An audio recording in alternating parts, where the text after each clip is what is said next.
ایمان ہے قال مصطفیٰ، قرآن ہے حال مصطفیٰ۔ الحمد لله رب العالمين والصلاة والسلام على سيد المرسلين. أما بعد فأعوذ بالله من الشيطان الرجيم. بسم الله الرحمن الرحيم. الصلاة والسلام عليك يا رسول الله وعلى آلك وأصحابك يا حبيب الله. الصلاة والسلام عليك يا نبي الله وعلى آلك وأصحابك يا نور الله. حضرت عمر بن خطاب رضی اللہ تعالی عنہ ارشاد فرماتے ہیں، ان الدعاء موقوف بین السماء والارض، بے شک جو دعا ہے وہ آسمان اور زمین کے درمیان میں ٹھہری رہتی ہے، معلق رہتی ہے۔ کب تک؟ فرماتے ہیں حتی تصلی علی نبیک صلی اللہ علیہ وسلم، یہاں تک کہ تو اپنے نبی صلی اللہ تعالی علیہ وآلہ وسلم پر درود بھیجے۔ صلو علی الحبیب صلی اللہ تعالی علی محمد صلی اللہ علیہ وسلم۔ پیارے اسلامی بھائیوں، مدنی چینل کے ناظرین، ہم آج پھر اپنے سلسلے درس حدیث شریف میں آپ کو خوش آمدید کہتے ہیں۔ حصول ثواب کی خاطر بیان سننے سے پہلے اچھی نیتیں بھی فرما لیجئے کہ فرمان مصطفیٰ صلی اللہ تعالی علیہ وآلہ وسلم ہے، نیت المؤمن خیر من عملہ، مومن کی نیت اس کے عمل سے بہتر ہے۔ رمضان المبارک کی ان پر نور ساعتوں میں مدنی چینل کے ناظرین، ایک حدیث مبارک آپ کے گوش گزار کرنا چاہتا ہوں، جس میں 10 باتیں ہیں، یا یوں کہہ لیں کہ 10 وصیتیں ہیں، یا یوں بھی کہہ سکتے ہیں کہ 10 نصیحتیں ہیں، جو حضور نبی پاک صلی اللہ تعالی علیہ وآلہ وسلم نے حضرت معاذ بن جبل رضی اللہ تعالی عنہ، جو مصطفیٰ جان رحمت کے پیارے صحابی رضی اللہ تعالی عنہ ہیں، ان کو آپ نے ارشاد فرمائی، اور ان کے واسطے سے گویا کہ وہ سب نصیحتیں ہم سب مسلمانوں کے لیے ہیں۔ آئیے سماعت فرمائیے۔ حضرت معاذ رضی اللہ تعالی عنہ آپ روایت کرتے ہیں اور کہتے ہیں، اوصانی رسول اللہ صلی اللہ تعالی علیہ وآلہ وسلم بعشر کلمات، حضور نبی پاک صلی اللہ علیہ وسلم نے 10 چیزوں کی مجھے وصیت فرمائی۔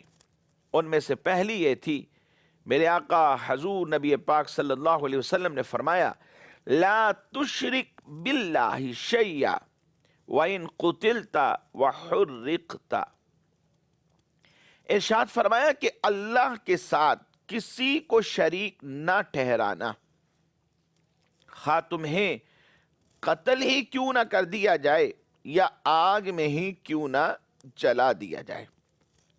اور دوسری بات فرماتے ہیں، وَلَا تَعُقَّنَّ وَالِدَيْكَ وَإِنْ أَمَرَاكَ أَن تَخْرُجَ مِنْ أَهْلِكَ وَمَالِكَ، والدین کی نافرمانی نہ کرنا، خواہ وہ تمہیں تمہارے اہل خانہ کو اور تمہارے مال سمیت تمہیں نکل جانے کا گھر سے حکم ہی کیوں نہ کر دیں۔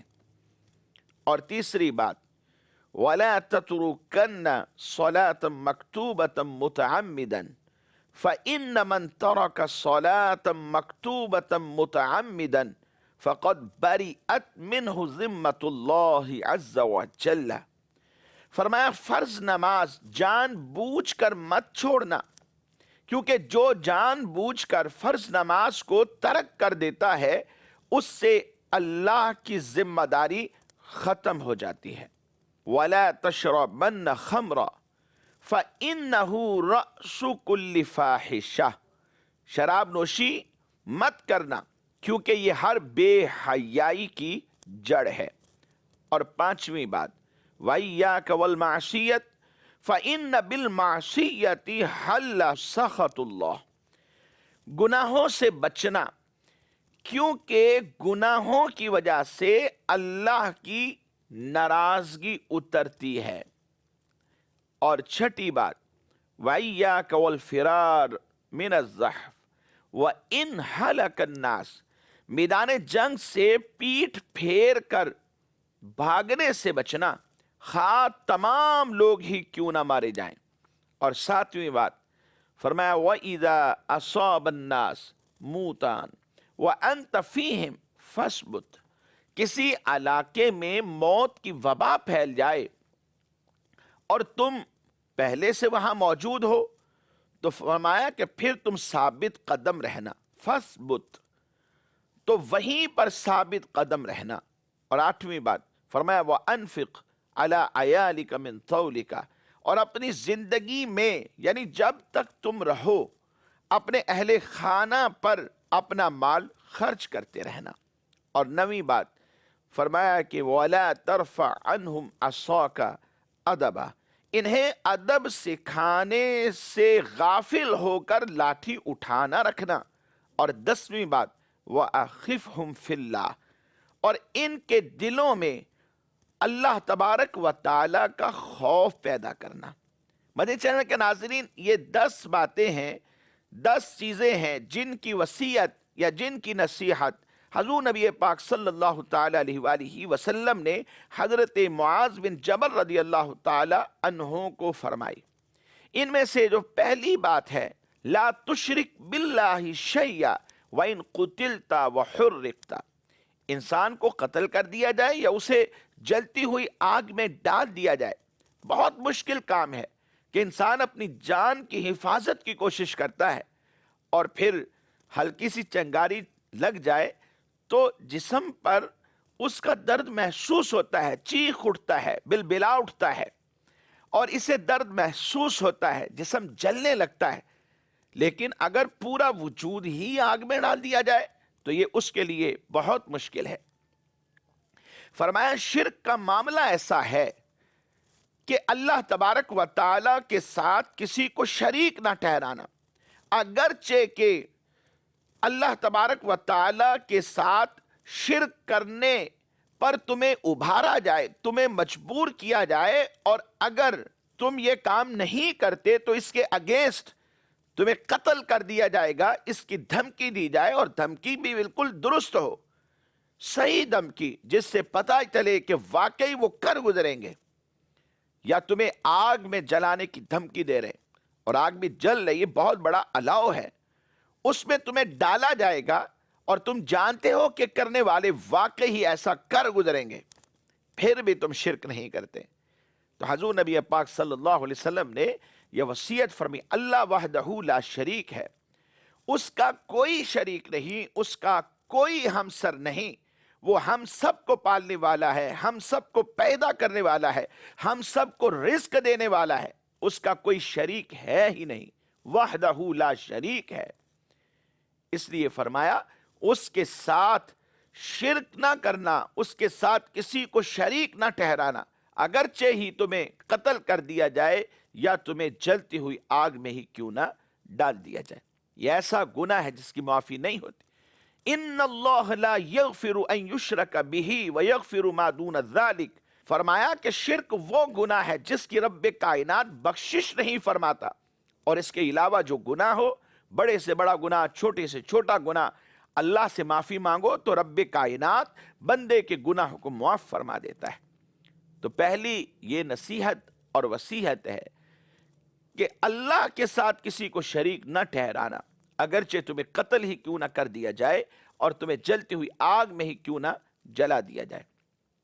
اور دوسری بات وہ بھی نہایت اہم ہے، فرمایا وَلَا تَعُقَّنَّ وَالِدَيْكَ وَإِنْ أَمَرَاكَ أَن تَخْرُجَ مِنْ أَهْلِكَ وَمَالِكَ، تمہیں تمہارے اہل خانہ اور مال سمیت ماں باپ یہ کہنے، یہ حکم دے دیں کہ تم گھر سے نکل جاؤ اپنا ساز و سامان لے کر، اپنے اہل خانہ کو لے کر، انسان کے اوپر یہ مشکل وقت ہوتا ہے کہ در بدر ہو گیا، گھر سے نکال دیا گیا، ایسے وقت میں جب کہ اس کے دل کے قریب جو ہستیاں ہیں، اس کے اہل و عیال، اس کے اہل خانہ، اس کے بچے، اس کے بیٹے، اس کی بیٹیاں چھت سے محروم ہو رہے ہیں۔ انسان کو غصہ تو فطرتی آ ہی جاتا ہے، لیکن فرمایا جتنا بھی غصہ آ جائے اسے ظاہر نہ کرنا، کول مائنڈ رہنا، اور ماں باپ کی نافرمانی اس مرحلے میں بھی ہرگز بھی مت کرنا، کیونکہ ان کا حق بہت عظیم ہے۔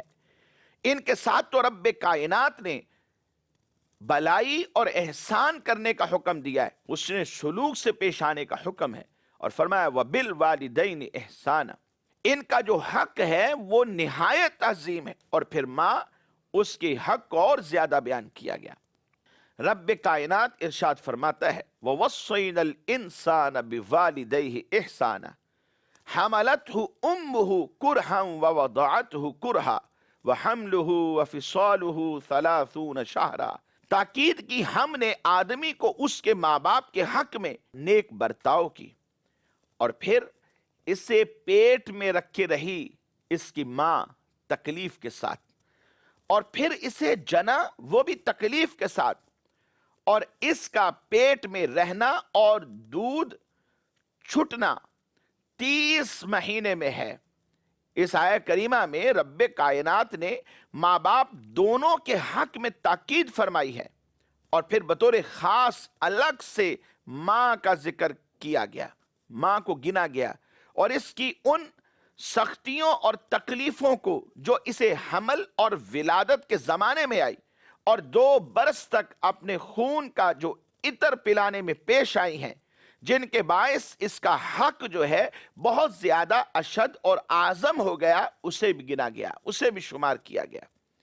اسی طرح دوسری آیت میں فرمایا وَوَصَّيْنَا الْإِنسَانَ بِوَالِدَيْهِ حَمَلَتْهُ أُمُّهُ وَهْنًا عَلَى وَهْنٍ وَفِصَالُهُ فِي عَامَيْنِ أَنِ اشْكُرْ لِي وَلِوَالِدَيْكَ، تاکید کی ہم نے آدمی کو اس کے ماں باپ کے حق میں کہ پیٹ میں رکھا، اسے اس کی ماں نے سختی پر سختی اٹھا کر، اور اس کا دودھ چھٹنا 2 برس میں ہے، یہ کہ حق مان میرا اور اپنے ماں باپ کا۔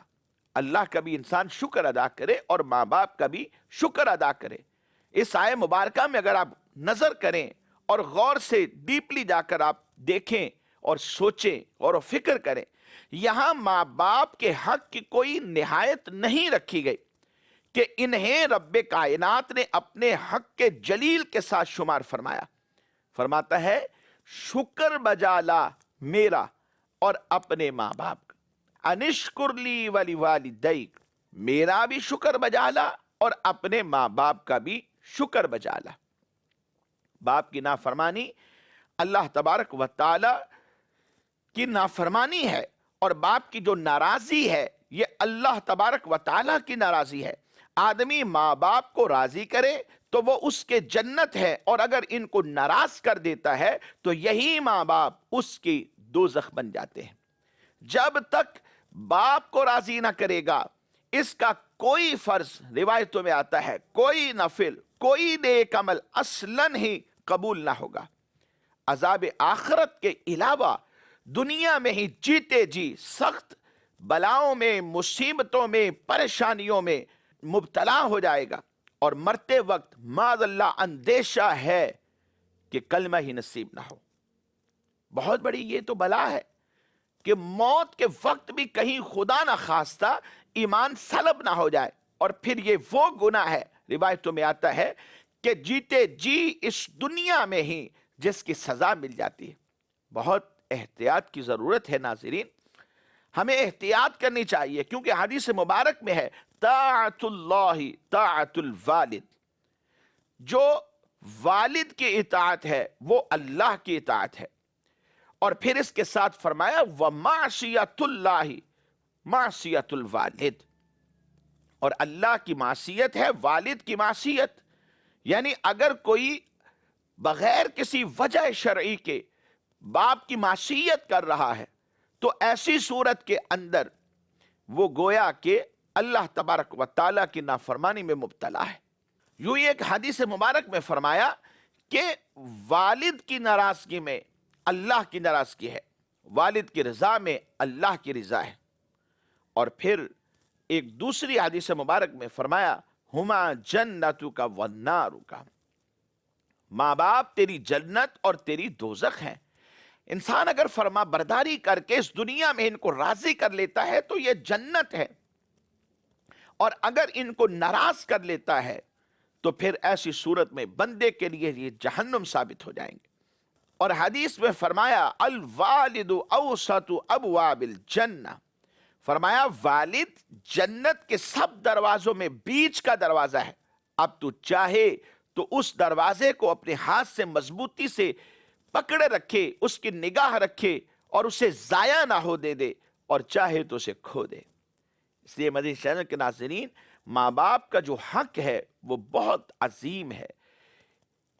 ان کی فرما برداری کر کے، ان کو راضی کر کے، ان کے حقوق کو پورا کر کے، شریعت کے دائرے میں رہتے ہوئے اللہ تبارک و تعالیٰ کو اس دنیا میں ہی راضی کر لینا چاہیے، اور اللہ رب العزت جس کے ساتھ دنیا میں راضی ہو گیا آخرت میں اس کی کامیاب ہو جائے گی۔ یہ دو باتیں تھی۔ اور تیسری بات فرمایا وَلَا تَتْرُكَنَّ صَلَاةً مَكْتُوبَةً مُتَعَمِّدًا فَإِنَّ مَنْ تَرَكَ صَلَاةً مَكْتُوبَةً مُتَعَمِّدًا فَقَدْ بَرِيَتْ مِنْهُ ذِمَّةُ اللَّهِ۔ فرض نماز کو جان بوجھ کر ہرگز ترک نہ کرنا، کیونکہ جس نے فرض نماز کو جان بوجھ کر ترک کر دیا تو اللہ تبارک و تعالیٰ کی ذمہ داری اس کے لیے ختم ہو جائے گی۔ تو مدنی چینل کے ناظرین، کون چاہتا ہے کہ وہ اللہ کے ذمہ کرم پر نہ رہے؟ ہم سب کو رب کائنات کے ذمہ کرم کی ضرورت ہے، دنیا میں بھی اور آخرت میں بھی، اور اس کے لیے نماز کی پابندی کرنی پڑے گی۔ یاد رکھیں، سب سے پہلے قیامت کے دن بندے سے نماز کے بارے میں حساب لیا جائے گا۔ اگر یہ درست ہوئی تو باقی اعمال بھی ٹھیک رہیں گے، اور اگر یہ بگڑ گئی تو سبھی اعمال بگڑے ہوں گے، اور ایک روایت میں ہے کہ وہ بندہ کل بروز قیامت پھر خائب و خاسر ہو جائے گا۔ اور ایک روایت میں آتا ہے، نبی پاک صلی اللہ علیہ وسلم فرماتے ہیں کہ اللہ تبارک و تعالیٰ فرماتا ہے اگر وقت میں نماز قائم رکھے تو میرے بندے کا میرے ذمہ کرم پر عہد ہے کہ میں اسے عذاب نہ دوں اور بے حساب جنت میں داخل کر دوں۔ اللہ کا ذمہ کرم کیا ہے؟ عذاب نہیں ہوگا اور بے حساب جنت میں چلا جائے گا۔ لیکن اگر بے نمازی رہا، جان بوجھ کر فرض نمازوں کو ترک کرتا رہا، تو اللہ کی ذمہ داری ختم ہے، پھر اس کا حساب بھی ہوگا اور عذاب میں مبتلا ہوگا۔ اور یاد رکھیں، جس کا حساب کیا گیا من حوسب عذب، پھر اسے عذاب دیا جائے گا۔ حساب سے مراد مناقشہ کیا گیا، اس سے پوچھا گیا یہ کیوں کیا، یہ کیوں نہ کیا، نماز کیوں نہیں پڑھتے تھے، یہاں نماز کو کیوں ترک کیا، فلاں کام کیوں کیا۔ جب اس کا مناقشہ اس طرح کیا جائے گا، اس طرح حساب لیا جائے گا کہ بات بات پر پوچھ گچھ ہوگی، تو اب یہ شخص مارا جائے گا۔ اس زبا فرمایا کہ پھر اسے عذاب دیا جائے گا۔ تو فرض نماز ہرگز ترک نہ کی جائے۔ اور پھر چوتھی بات فرمایا وَلَا تَشْرَبَنَّ خَمْرًا فَإِنَّهُ رَأْسُ كُلِّ فَاحِشَةٍ، کہ شراب کبھی بھی نہ پینا، کیونکہ ہر برائی کی یہ جڑ ہے۔ مدنی چینل کے ناظرین، کسی سے بھی یہ بات پوشیدہ نہیں، شراب نوشی کے بعد انسان کو بالکل یہ فکر نہیں رہتی کہ میرے سامنے ہے کون، یعنی فرق ختم ہو جاتا ہے اچھے اور برے کا، اور وہ یہ جانتا نہیں کہ اس کے سامنے اس کی ماں ہے، بہن ہے، بیٹی ہے، بیوی ہے، کون ہے، رشتے میں کیا لگتی ہے، خدا نخواستہ ہر وقت گناہ کی زد میں رہتا ہے۔ تو تمام برائیوں کی یہ جڑ ہے، فَإِنَّهُ رَأْسُ كُلِّ فَاحِشَةٍ، اور اس سے منع کر دیا گیا، اسے حرام قرار دیا۔ بظاہر کچھ منافع تو ہیں، اسے بیچیں گے زیادہ پیسے مل جائیں گے، لیکن گناہ بڑا ہے۔ یہاں منافع کو نہیں دیکھا جاتا، بات گناہ کی ہے، اور قرآن نے بھی اس بات کو بیان کیا۔ وَيَسْأَلُونَكَ عَنِ الْخَمْرِ وَالْمَيْسِرِ قُلْ فِيهِمَا إِثْمٌ كَبِيرٌ وَمَنَافِعُ لِلنَّاسِ وَإِثْمُهُمَا أَكْبَرُ مِن نَّفْعِهِمَا، فرمایا اور تم سے شراب اور جوئے کا حکم پوچھتے ہیں، سوال کرتے ہیں، آپ فرما دیجئے کہ ان دونوں میں بڑا گناہ ہے، دونوں ہی بڑے گناہ ہے، جوا ہو یا شراب نوشی ہو، اور لوگوں کے لیے کچھ دنیاوی نفع بھی۔ لیکن پھر اس کے بعد فرمایا وَإِثْمُهُمَا أَكْبَرُ مِن نَفْعِهِمَا، اور ان کا جو گناہ ہے ان کے نفع سے بڑا ہے۔ اس لیے مدنی چینل کے ناظرین، ہمیں اپنی ذات کو بچانا ہے، زیادہ مال آ جائے اور پھر مال ان حرام کاریوں میں صرف ہونے لگے۔ یاد رکھیں مال اللہ کی نعمت ہے، بہت بڑی نعمت۔ آج جس کے پاس نہیں ہے اس سے پوچھ کر دیکھیں، جو ایک وقت کے کھانے اور پہننے کے لیے لوگوں کا محتاج نظر آتا ہے، اس سے پوچھ کر دیکھیں۔ جس کے پاس رمضان کا روزہ رکھنے کے لیے پیسہ نہیں ہے، جس کے پاس پہننے کے لیے کپڑے نہیں ہیں، جس کے پاس خود کھانے اور اپنی اولاد کو کھلانے کے لیے گزر اوقات کے لیے مال نہیں ہے، اس سے پوچھئے مدنی چینل کے ناظرین، سردی سے کیسے بچنا ہے اور گرمی سے کیسے اپنا بچاؤ کرنا ہے، کیسے سہولیات کو اپنے لیے اور اپنی اولاد کے لیے اکٹھا کرنا ہے، کہاں سے حاصل کرنا ہے اور کیسے حاصل کرنا ہے، ان سے پوچھیں۔ یہ بہت بڑی نعمت ہے، اگر ہم سوچیں تو اس کا اور تمام نعمتوں کی قدر کرنا ہم پر لازم ہے، ان کا خیال رکھنا ہوگا اور ان کو وہاں خرچ کرنا پڑے گا کہ جہاں اللہ کا حکم ہے، اور ہر اس چیز سے، ہر اس راہ سے، ہر اس سبب سے بچنا ہے کہ جس کی وجہ سے انسان اپنے رب کو ناراض کر بیٹھتا ہے۔ تو شراب، جوا، یہ وہ کام ہیں جو اللہ کی ناراضگی کے سبب بڑے بڑے گناہ ہیں، یہ ان سے بچنا ہے۔ یہ رجس ہے، یہ ناپاکی ہے، یہ ایک شیطانی عمل ہے۔ رجس من عمل الشیطان فاجتنبوہ لعلکم تفلحون، اس سے بچو تاکہ تم فلاح پا جاؤ، کامیاب ہو جاؤ، کامرانی، کامیابی تمہارا مقدر بن جائے، اس سے بچنا پڑے گا۔ یہ چوتھی نصیحت تھی جو نبی رحمت صلی اللہ علیہ وسلم نے فرمائی۔ اور پانچویں فرمایا کہ گناہ سے بچتے رہنا، کیونکہ جو گناہ ہے اس کی وجہ سے اللہ کی ناراضگی تم پر حلال ہو جاتی ہے، یعنی رب ناراض ہو جاتا ہے۔ تو بچنا بہت ضروری ہے، کیونکہ ہمارے اس دنیا میں آنے کا مقصد کیا ہے؟ اللہ راضی ہو جائے، ہم اس کی معرفت کو حاصل کریں، اس کی رضا کو حاصل کریں اور اس کو راضی کر کے اس دنیا سے چلے جائیں۔ اس دنیا میں آنے کا جو مین مقصد ہے وہ یہی ہے، اور اگر وہ ناراض ہو گیا تو ذرا خود سوچئے پھر ہمارا ٹھکانہ کیا ہوگا۔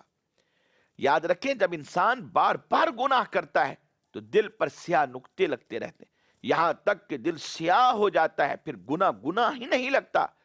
تو ہمیں اس سے بچانا ہے تاکہ دل سیاہ نہ ہو، گناہ کر کر کے اس دل کو سیاہ ہونے سے بچانا ہے، اور اس کے لیے ضروری ہے کہ گناہ سے بچا جائے، اپنے دامن کو گناہوں کی سیاہی سے بچایا جائے اور تقوی اور پرہیزگاری کو اختیار کریں۔ اور چھٹی بات فرمایا کہ میدان جنگ سے پیٹھ پھیر کر بھاگنے سے بچنا، خواہ تمام لوگ مارے ہی کیوں نہ جائیں، مسلمانوں کو تمہاری ضرورت ہے، وہاں پر بھاگ جاؤ یہ اچھی بات نہیں، بلکہ مسلمانوں کے ساتھ قدم سے قدم ملا کر ثابت قدمی کے ساتھ کھڑے رہنا اور لڑتے رہنا تاکہ اسلام کا پرچم بلند ہو جائے۔